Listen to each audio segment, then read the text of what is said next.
Well, hello again. Welcome to the Gooder Podcast. I'm your host, Diana Freich. As partner and CMO of Retail Voodoo, an award-winning branding agency, I have met and worked with some of the most amazing women in the naturals industry, food, beverage, wellness, fitness.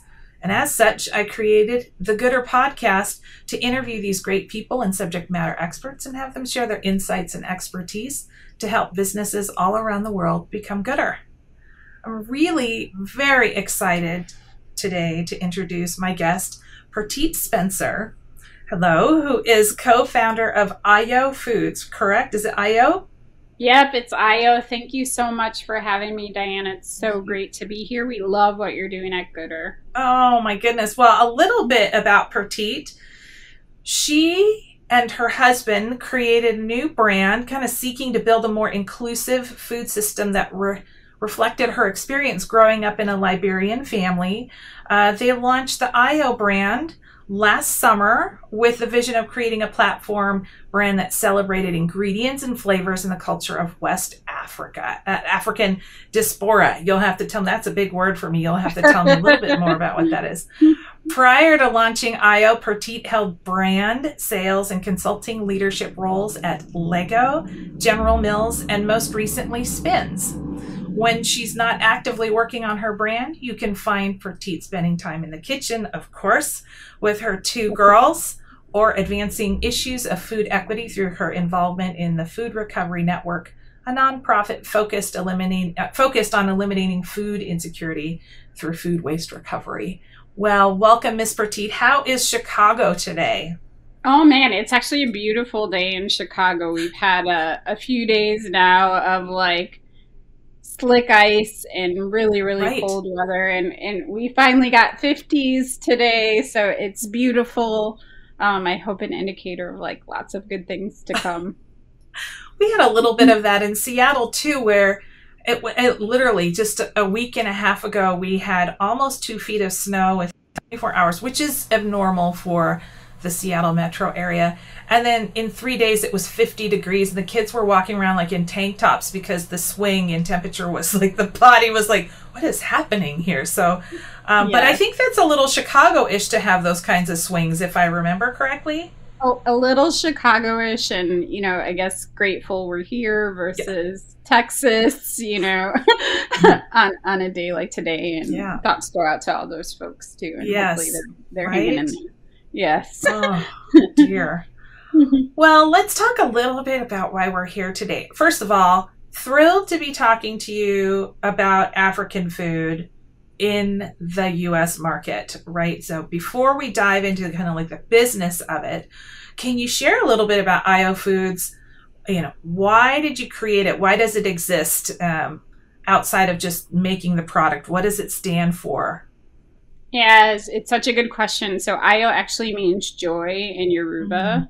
And so, I've worked in the industry a really long time, but as I walked up and down the aisles of many stores, I never saw products that really look like what I grew up eating growing up in a Liberian family. As I looked at kind of this changing market landscape with more and more interest in kind of bold, unique flavors, it felt like the right time to explore bringing a bit more of my experience to the aisle. And so, for us, food has never been just about getting something kind of down your throat, but really about the emotions that are created at the dinner table as we're connected with friends and family. And for us, our home is often the epicenter of family gatherings, etc. And so as we talked about kind of what was next for us, it felt so fitting to bring a bit of ourselves to the aisle, really in celebration of these incredible moments that we always experience, with food being a central part of all of them. That's really interesting. And I've been talking about this not only internally within our studio, but then also with brands. This health and wellness category kind of got really narrow about features and benefits, and it kind of turned a bit sterile or medicinal. And really, when you think about it, everybody has a favorite, anything in their life, there's some sort of food or beverage associated with it, you know. Yeah. You get together, you give gifts of food. Anytime somebody comes over, you're offering a food or beverage. And so I love this, like, let's kind of bring back the joy, quite literally, eating healthier food, right?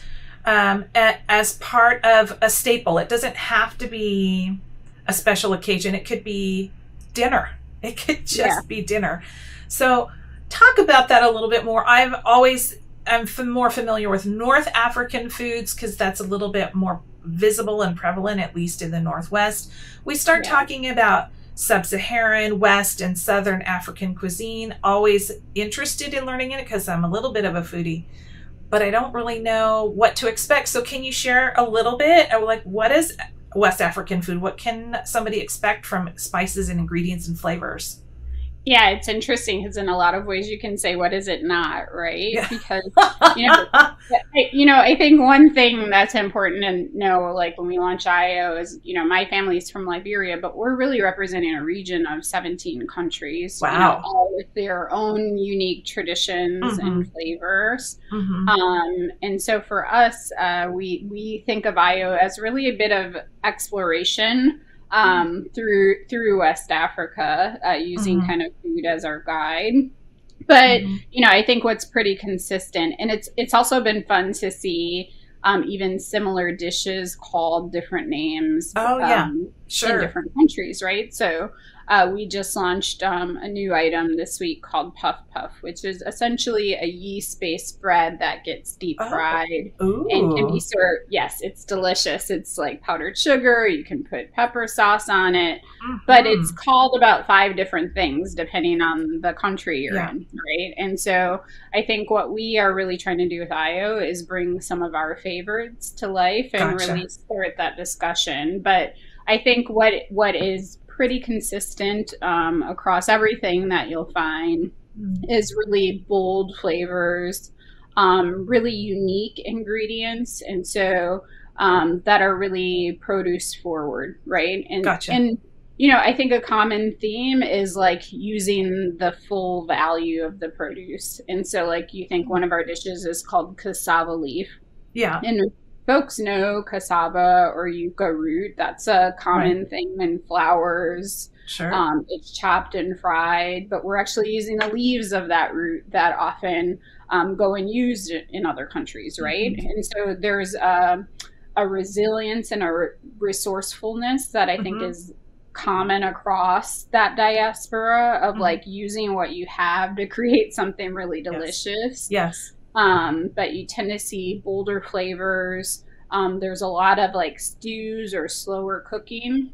Yes. And then it's really just like taking the best of what you have and making something really delicious out of that. Yeah. Well, I was doing a little bit of interesting, and it was, or a little bit of research on West African cuisine or culture, food culture, and I noticed, probably no surprise, a really heavy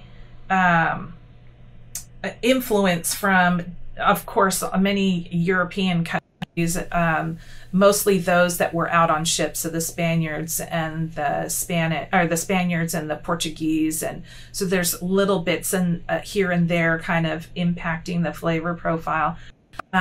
But I love hearing this because I think there's a lot of countries, not like the U.S., but like if you go to Central or Southern America or Mexico, where you're going to, depending on the region, see the same recipe made different, sometimes quite different, but also incorporating the whole food. This kind of like the idea of reducing waste, food waste, is built in to the food culture. That's just, there's no such thing as food waste. My parents were immigrants and we were the same way, Mom, of course there's some stuff that I am not going to share that I ate as a kid, but that's what you did when your parents grew up on a farm. You eat a lot of stuff growing up. So but I love that we're talking about African food because I really think that the market has been ready for it for a while.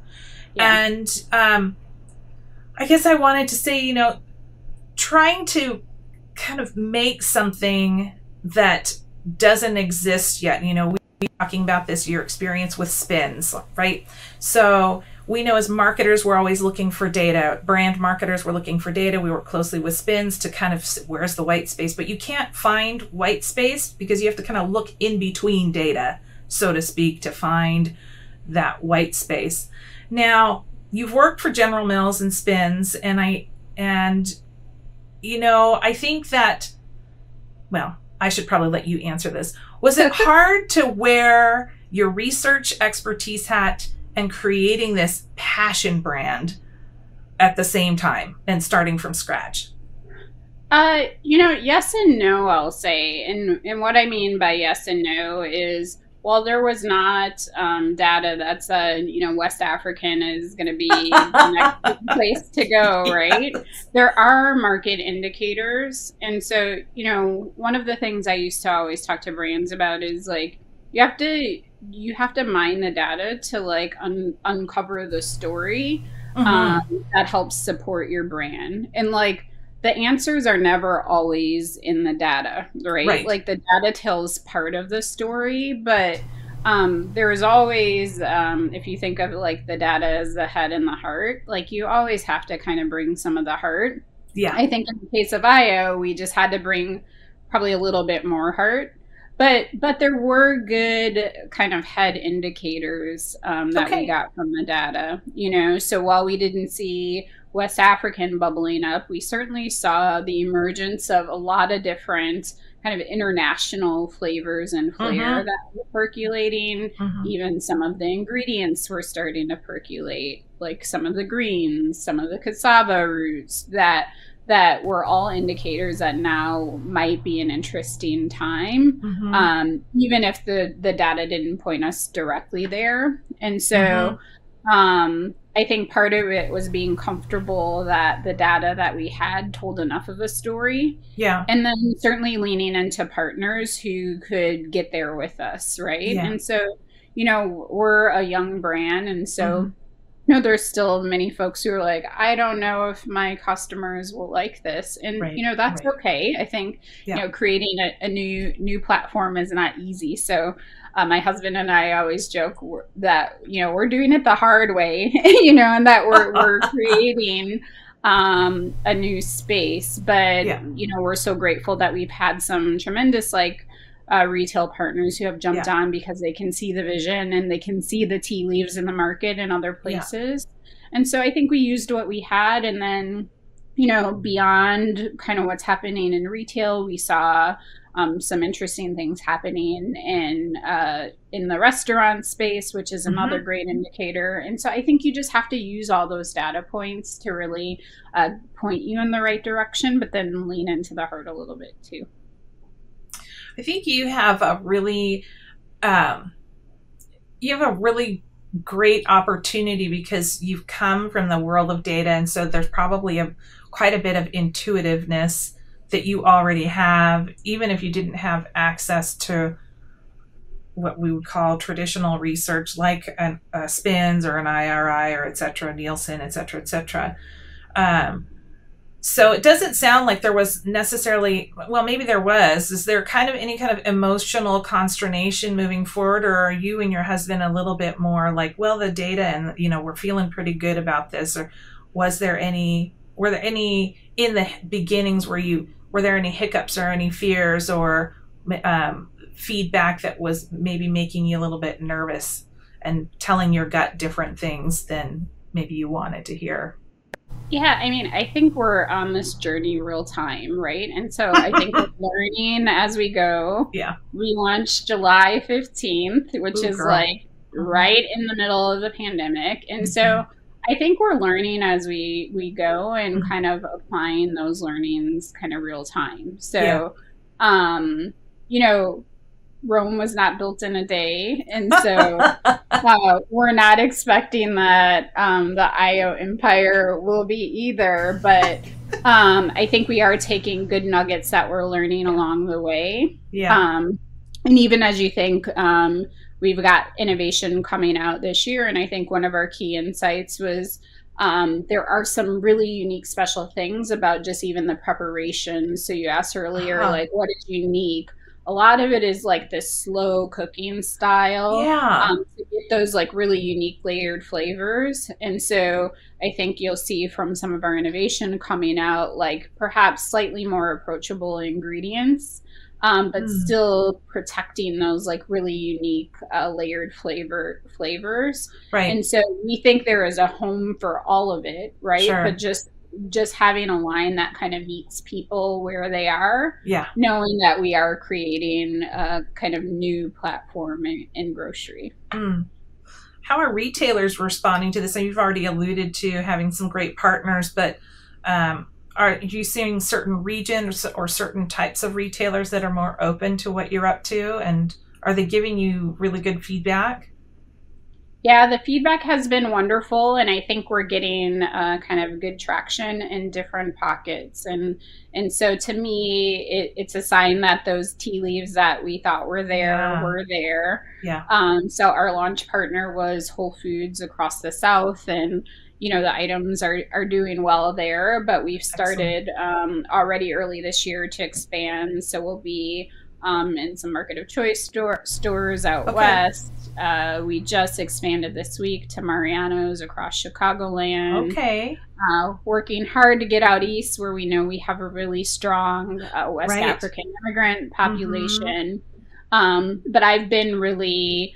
you know, there's always some who will say no. And again, that's okay. We know we're not for everybody, but it's been exciting to see the momentum start to build as more and more folks kind of get behind what we're trying to build. And I think part of that's driven directly from like this amazing outpouring of consumer feedback. Really saying like, hey, we've been waiting for this. And I think sometimes markets, you know, that are underserved, you just don't always hear their voices. And so I think now that we're here, we're hearing that, like, feeling this like outpouring of love from folks who are saying like, hey, I've been waiting for something like this forever.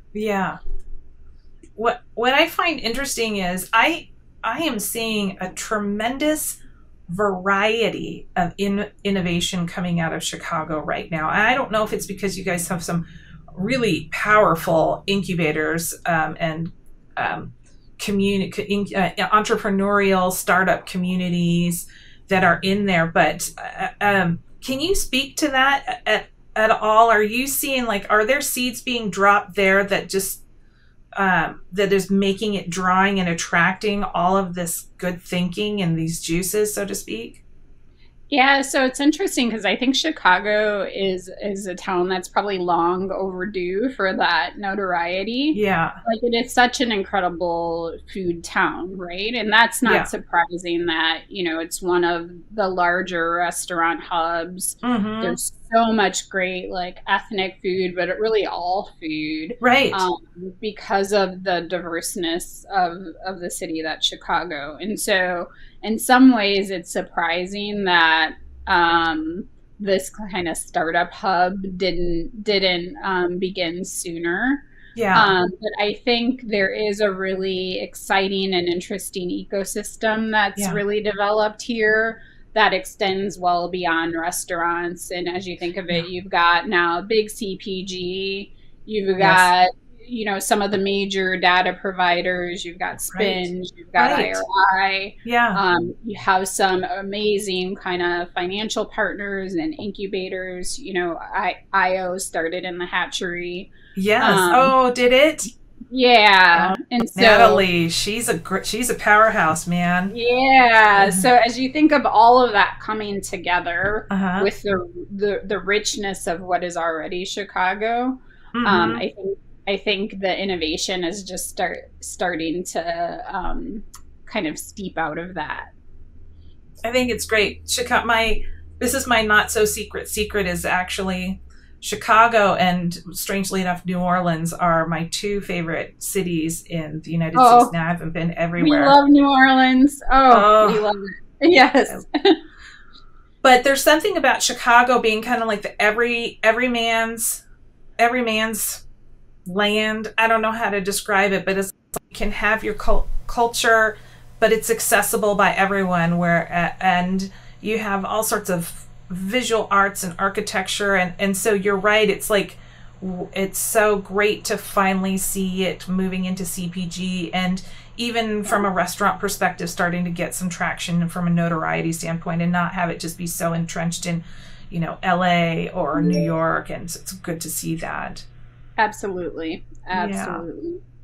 Well, so you have a unique POV. I really do think you have a unique POV. Not everybody can come with the background that you have into a new brand. And I suspect that before, and maybe now even more, you have a lot of people coming to you, maybe your husband, because I know that your husband is a serial entrepreneur, if I remember correctly.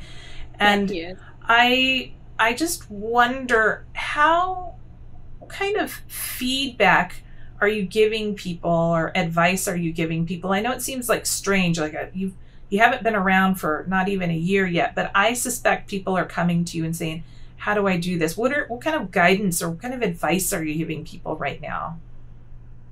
Yeah, it's a really good question. We actually were just having this conversation today, because there has been kind of an influx of calls, especially as we start to build momentum. Right. And we're always so happy to take those. Part of our responsibility is to pay it forward to the next group of entrepreneurs, and we were benefactors of that as we were building AYO as well. So I think there are different phases, right? And so some of the conversations we have are very much focused on just like, hey, I have this idea. How do I scale it? And how do I get a product commercially ready, right?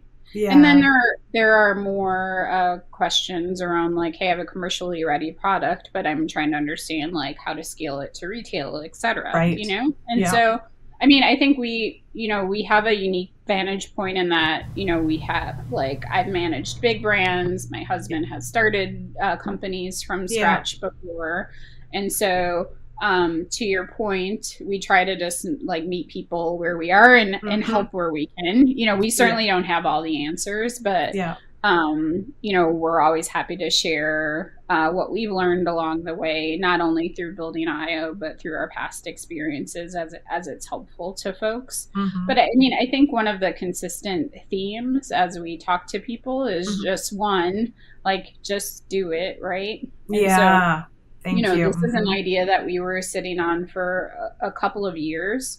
Really? And kind of got to a point where we had to just take the leap. And so I think sometimes those first couple of steps are the hardest. And so I think the first piece is always just like, don't undersell yourself. And like, if you are passionate about something, like, take the steps to move it forward. I think that's probably one of the most common themes. And then, you can always ask for help along the way, but a good idea is just that if you don't take action to move it forward beyond that.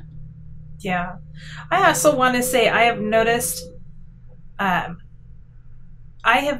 women networking probably far more intensely in the last 12 to 18 months than I have seen before, and just being unafraid to ask for help. And I don't know how you feel about that.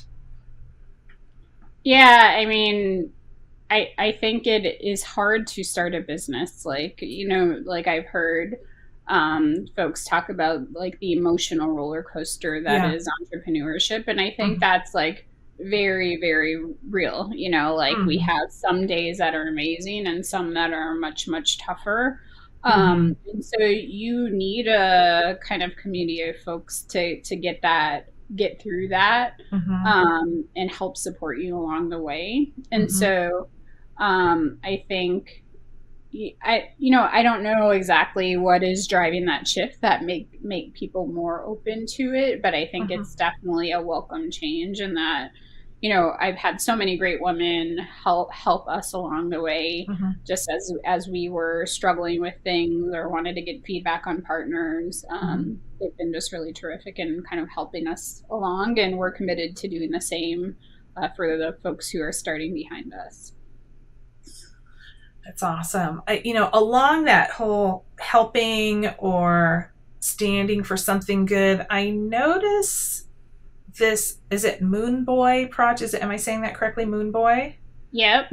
You've got a Moonboi project on your website, and then you also talk about efforts around the Food Recovery Network. Can you share what those initiatives are and why they're important to you and AYO? Yeah, absolutely. So the Moonboi project is something that we launched this past December. Mm-hmm. And so, one of our beliefs at AYO has always been that good food can do real good. Mm-hmm. And it was always our intention to build a brand that not only delivered really, really incredible food, but also kind of created economic advancement for the communities that inspired the brand. So mm-hmm. Moonboi means prosperity in my dad's tribe, Pele. And so it was really around creating a platform that could do good. And so, our signature, or our first partner in that work is Girl Power Africa. That's an organization that was founded a few years back, really in service of women who were victims of civil war and are trying to get back in their feet.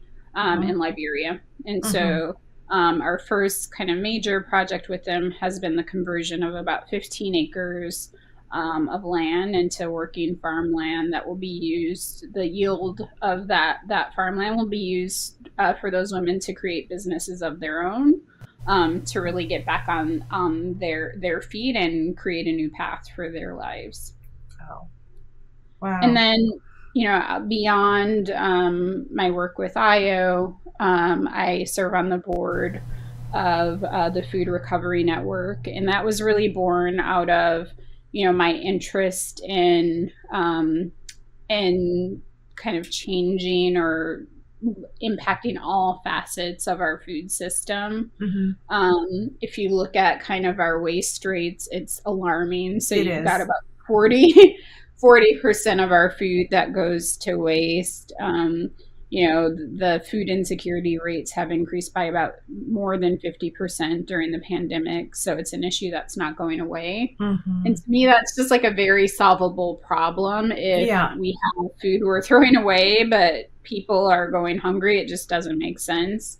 And so I do spend a decent amount of time figuring out kind of how we fix that through my work with FRN. That work today is really centered on kind of college campus food recoveries. We know that group is poised to kind of change the trajectory for the future. So that's why we go after them. And they have the ability to, like, they're going into cafeterias and taking food that would otherwise be wasted and kind of getting it in the right mouths. To really fight the major food insecurity issues that we have in the U.S. today. Yeah, that's interesting in the college space, because I do know that they're kind of hidden, but there's an alarming number of students that are attending college that have significant food insecurity for various reasons. But I think that's great when you can start really close and you can have that circle be really tight right now and then have it go out concentrically. That's pretty great. When you talk about 40% of food production goes to waste, just for my knowledge, because I'm not sure I'm clear, is that before manufacturing, or is that through the entire life cycle of the piece of produce or meat or what have you? Yeah, that's the entire life cycle. Okay. And a lot of it is actually happening at home, just because we're not being as mindful as we can be about what's in our fridge and making sure that we're making the most out of what is there. But I mean, even on farms, right, there's a lot of product that just never makes, that might fall and is perfectly good, but just doesn't get caught. And so and you've actually seen a lot of organizations born out of that over the last few years. So take an organization like Imperfect Produce. Those founders actually were founders of Food Recovery Network, coincidentally. Oh, really? Yeah. But all designed to kind of fix that issue at different points in the process. And, you know, at AYO, we're really proud of like the work that we do with some of the ingredient selections we make, and that much of what we pick are the things that typically don't get used, right? Like the cassava leaves or the goosey seeds, because those are valuable nutrient-dense ingredients that are so delicious and just under celebrated today. Yes. Yeah, and the nutritional level to it, I mean, we see all sorts of brands using like remnant grain elements, and I know that PepsiCo at one point was trying to create a brand that was using unused waste, and even Forager was creating chips out of the remnants from their pressed juices. Feel like there's so much more that can be done there. For me, CPG is tough though, because part of CPG is maintaining consistency. And when we're talking about waste, there's a great deal of inconsistency. Do you guys talk about that? Yeah, you know, I think it is a tough challenge to solve. I don't think we've solved it yet, but I think the reality is it has to be something that we solve and fix. Like, we can't continue to waste food at this rate. Yeah. You know, one, for like the people that it impacts, but well beyond just like food insecurity, you know, that waste has detrimental impact on our environment. So, you know, we can't afford not to fix it. So, you know, I take that as a challenge to the industry to figure out like, how can we deliver that consistency, but still do it the right way? You know, there's tons of smart people in this industry. We will figure it out. We figured out, I think, harder things, right? Right. But that's the work to be done. Awesome. Well, I love this conversation that we've had, and I don't know if there's anything else that you want to share about AYO and the direction that it's going in, or about research. How do you feel like you want to share anything else right now? Yeah, you know, when we set out to build AYO, it was always with the intention of creating a platform brand. And so, you know, we're so thrilled to launch in frozen. You know, we wanted to make it easy, as easy as possible to experience these flavors, but we are just getting started, so really excited to see this platform evolve over time and enter new spaces as we bring these like incredible ingredients to a broader market. Yeah, I think what will be interesting to see what happens is, you know, I think frozen is seeing, of course, a resurgence of interest, particularly because of the pandemic. And it will be interesting to see what happens on the shelves in the next 12 to 18 months, because there's literally only so much space. So as new brands like yours enter, what kind of will start to phase out? And I will be very interested to see how that shakes out, because I see certain categories in frozen as having a disproportionate footprint in the frozen section, and I wonder if that's going to be mostly in the treats section. I wonder if that's going to change or not. I hope so, because I love frozen treats, don't get me wrong, but I think that bringing more and more nutrition through a variety of products like yours is really, really the future of where we can be going. So thank you for sharing that. And frozen is its own topic, right? There's so much to be said about that whole space and the footprint. Well, I feel like frozen's been a bit of a sleeper category. Like if you look at the longitudinal data, let's say over the last few years, it's actually steadily grown as these more kind of premium entrants come into this space. I think you're spot on around like what spaces will be next to be disrupted in frozen. But there are some instances where frozen has actually outpaced even the refrigerated perimeter. As you've got all these interesting brands coming into the space. I think the space that's going to be really interesting to watch over the next year is actually center of store.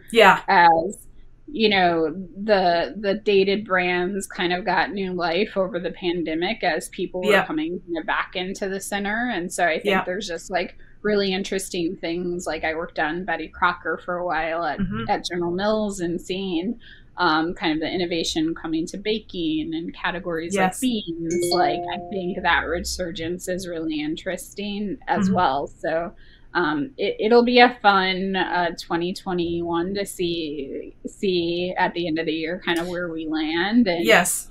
and what's in the mix. Yes. I was just having this conversation with somebody.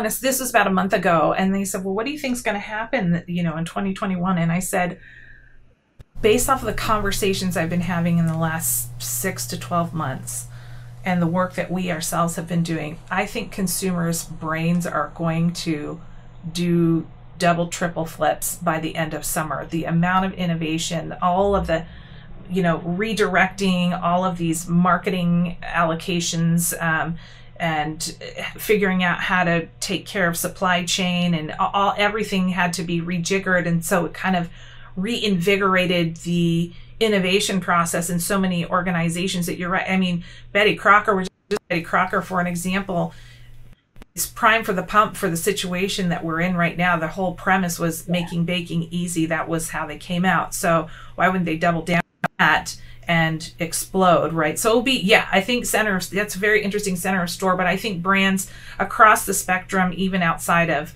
food and beverage, I think people are going to be shocked at product innovation that comes out and the variety. I'm not seeing a lot of the same. I'm literally seeing brands like yours coming out over and over, different categories and spaces. So that'll be fun. Yeah. Wow. Yeah, I guess when we were disrupted to our core, right, last March, we said, like, let's shake it all up. Let's start fresh. So yeah, it's like an Etch-a-Sketch, Yeah. Just start from scratch. Yeah. Well, I thank you for sharing all of that. I have a last few questions I always like to ask everybody when they come on here. And first of all, I wonder, is there some sort of interesting fact either about your past work experience, or maybe it's just about the cuisine that you're bringing to the market, some sort of interesting, I like to call it cocktail tidbit, something I might tell my friends over a cocktail?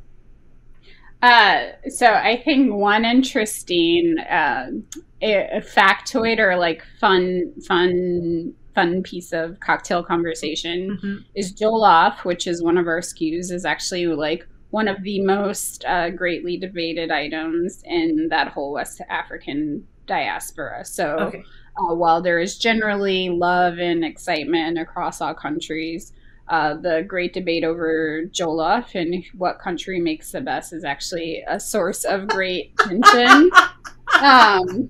So I would encourage you to spend like 5 minutes doing like hashtag Jollof Wars. That is a thing.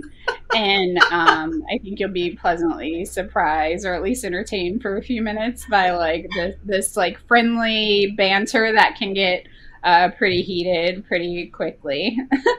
Sounds like Americans and our ribs, like particularly. I think it's worse. I mean, really? These are pretty heated. Okay, spell that for us, for those that don't know how to spell it, so we can go look that up. Yeah, so just do hashtag JOLLOF Wars, WARS. Oh, that's hilarious. Okay. Are there any women leaders or rising stars that are out there that you'd like to either acknowledge or just give some visibility to, simply for what they're doing? It doesn't have to even be in this industry. It could be anywhere. Oh man, I think there's a ton. I think a few that I'm personally incredibly appreciative for are Denise Woodard at Perteet. I think she's doing some amazing things, and she's been just such a great support for us as we're on our journey, just being a bit ahead of us, a great resource to bounce things off of.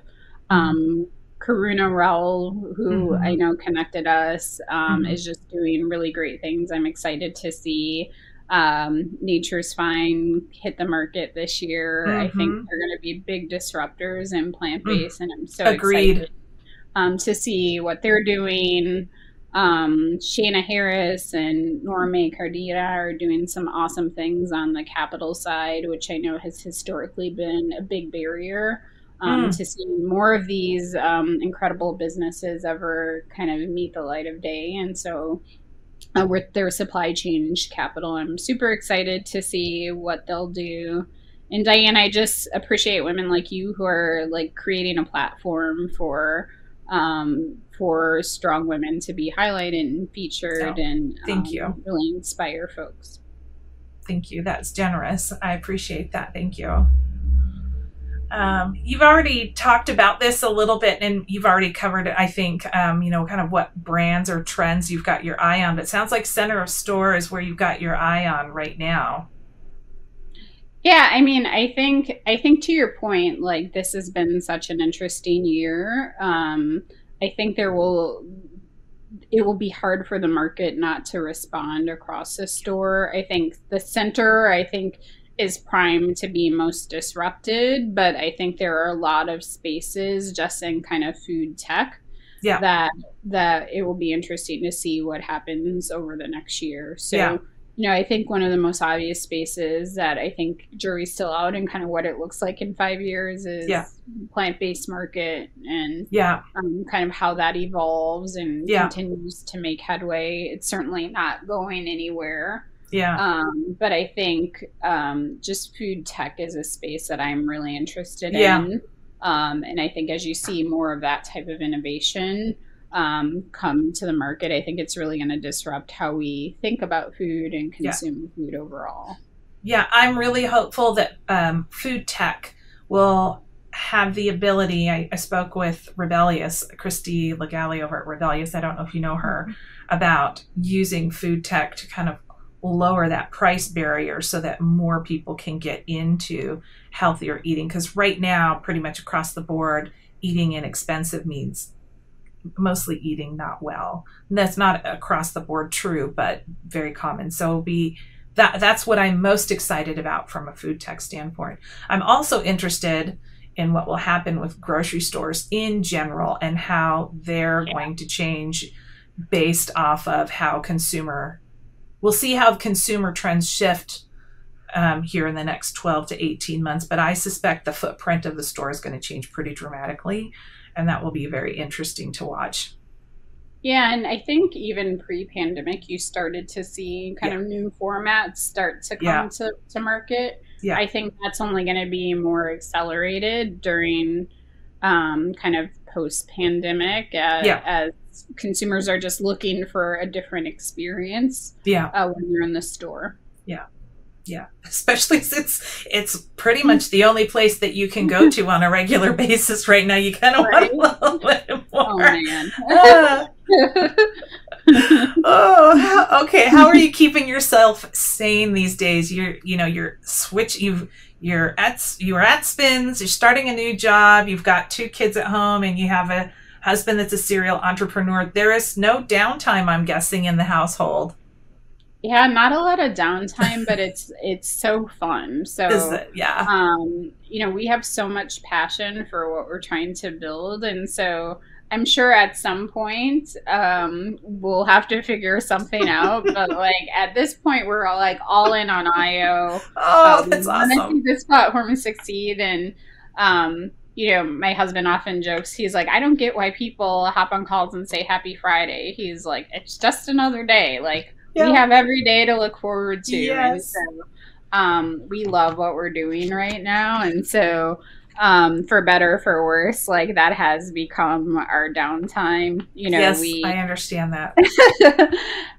Yesterday we took our girls out for a fun like afternoon event, which was actually like going to Mariano's and showing them the product that had just hit the shelves, and they were so thrilled and excited. Like our 7-year-old looked at me and said, "Mommy, am I a part of this?" And I was like, "Oh, absolutely, you're a part of this. Oh, you my did this at some of those like 5 a.m. plant runs and yes. all that good stuff." Oh, yes. So it has truly become kind of a family affair at this point. So yeah, well, I'm sure we'll get some downtime at some point, but not quite yet. You'll find it eventually, I know. Yeah, our kids are the same way when they see something that we've worked on and strutting around with it in the house or whatever. Look, this is what Dad worked on, or this is what Mom worked on. Yeah. Funny. It's pretty cool. And before we go, if people wanted to reach out to you and connect with you, is LinkedIn the best way to do it, or do you have a preferred method? Yeah, LinkedIn is absolutely fine. Otherwise, email is fine as well. It's easy. Perteet at AYO-Foods.com. Excellent.